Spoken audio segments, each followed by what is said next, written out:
Empezamos directamente esta explicación. Hoy vamos a diseccionar un texto verdaderamente fascinante, un análisis que explora las cualidades, las actitudes y, básicamente, todo lo que se esperaba de aquellos considerados ciudadanos del reino en la antigüedad.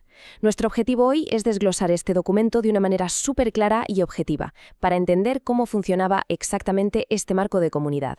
Para mantener el rigor y la objetividad, hay que dejar claro que todo nuestro análisis de hoy se basa única y exclusivamente en este documento redactado en abril de 2026 por el ingeniero Simón Noguera, del Ministerio Noguera.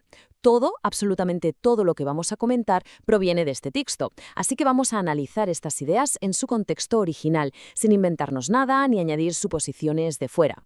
Vale, vamos a sumergirnos en esto porque el documento arranca con una comparación histórica brutal. Por un lado tenemos a la antigua comunidad separatista de Qumran, ya sabéis, los famosos por los manuscritos del Mar Muerto. Esta gente tenía un manual de disciplina que era una locura de reglas hiperrígidas y específicas. Y por otro lado, el autor nos planta en el capítulo 18 del Evangelio de Mateo. Aunque algunos lo consideran una especie de manual primitivo para la Iglesia, hay una diferencia abismal. En lugar de una lista de reglas inflexibles, aquí lo que encontramos son principios y actitudes diseñados para gestionar las relaciones humanas. Es un enfoque totalmente distinto. El autor divide este manual de ciudadanía en 6 pilares, que son los que van a marcar nuestra ruta de hoy. El manual del reino y la grandeza, las actitudes hacia el pecado, el valor del individuo, la resolución de conflictos, la práctica del perdón y el liderazgo como servicio. Empezamos con el primer pilar, el concepto de quién es el mayor en este reino. Cualquier sociedad desde el minuto 1 intenta establecer quién manda, ¿verdad? Y aquí la gran pregunta es, ¿quién tiene el estatus más alto? Pues la respuesta rompe todos los esquemas lógicos. Según el texto, la verdadera grandeza requiere una humildad absoluta. El maestro llama a un niño y suelta que si no se vuelven y se hacen como niños, ni siquiera van a entrar en el reino. O sea, el que se humilla como un niño, ese es el mayor. Pero ojo, que la cosa se pone seria. El texto lanza una advertencia tremenda. Afirma que a cualquiera que haga tropezar a uno de estos pequeñitos le iría mejor si le ataran una piedra de molino al cuello y lo tiraran al fondo del mar. Es una imagen súper gráfica y bastante impactante que nos demuestra hasta qué punto se protegía la inocencia y la humildad en esa comunidad. Nada que ver con nuestra obsesión moderna por el estatus, desde luego. Pasamos al segundo pilar, las actitudes hacia el pecado y la necesidad de tomárselo muy en serio. Ahora, lo verdaderamente fascinante de este punto es el contexto histórico que nos da el autor. Seguro que os suena esa parte del texto que dice que si tu mano, tu pie o tu ojo te hacen tropezar, te los cortes o te los saques. A ver, suena aterrador si lo tomamos al pie de la letra, pero el autor nos aclara algo clave. Esta repetición es en realidad un recurso retórico judío muy común en la época.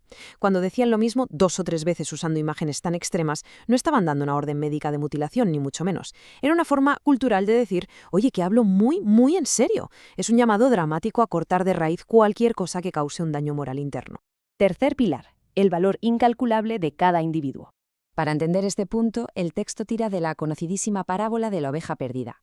Imaginad la escena. Tenemos 99 ovejas a salvo en los montes, el 99%, y una sola oveja perdida, apenas el 1%. La pura lógica matemática nos diría, bueno, protege a la mayoría y asume la pérdida. Pero la lógica de esta ciudadanía le da la vuelta a la tortilla.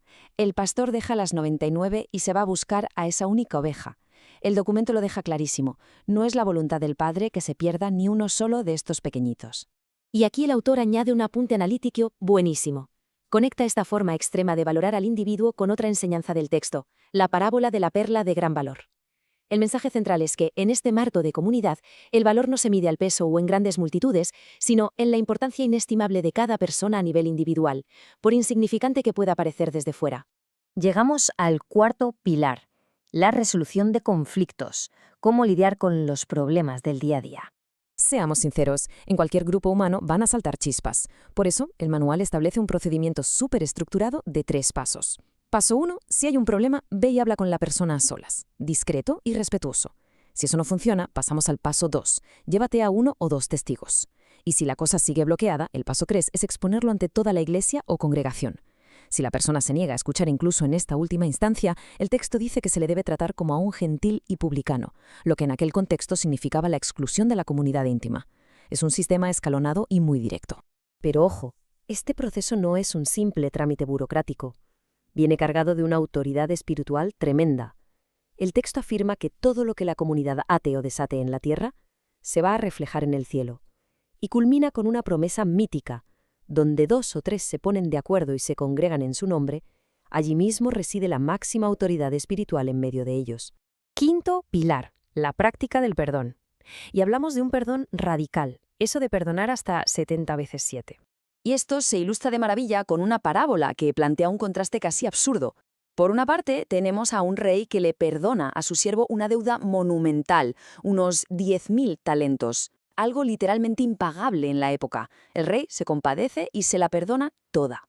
Pero luego, por otra parte, ese mismo siervo, recién perdonado, sale a la calle y se cruza con un compañero que le debe 100 denarios, una cantidad minúscula en comparación, y en lugar de mostrar la misma misericordia, lo agarra del cuello exigiéndole hasta el último céntimo.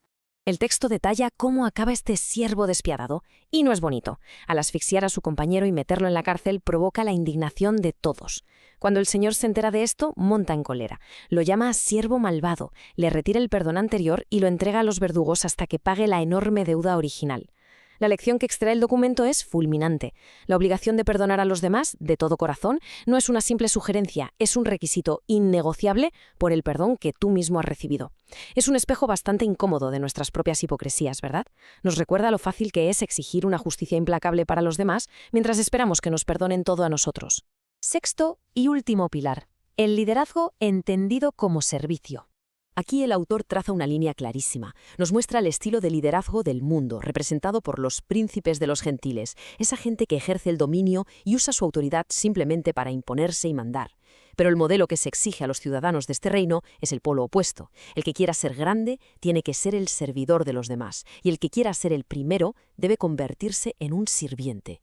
Es darle la vuelta por completo a esa pirámide de poder clásica que, seamos honestos, sigue dominando casi todos los aspectos de nuestra vida hoy en día. Y este estilo de liderazgo no es un invento al azar. El documento nos explica que está calcado directamente de la figura central de su fe, el Hijo del Hombre. El argumento es impecable.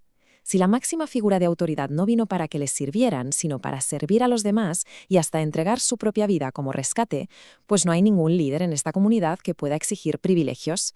El servicio desinteresado es la única forma de liderazgo aceptable.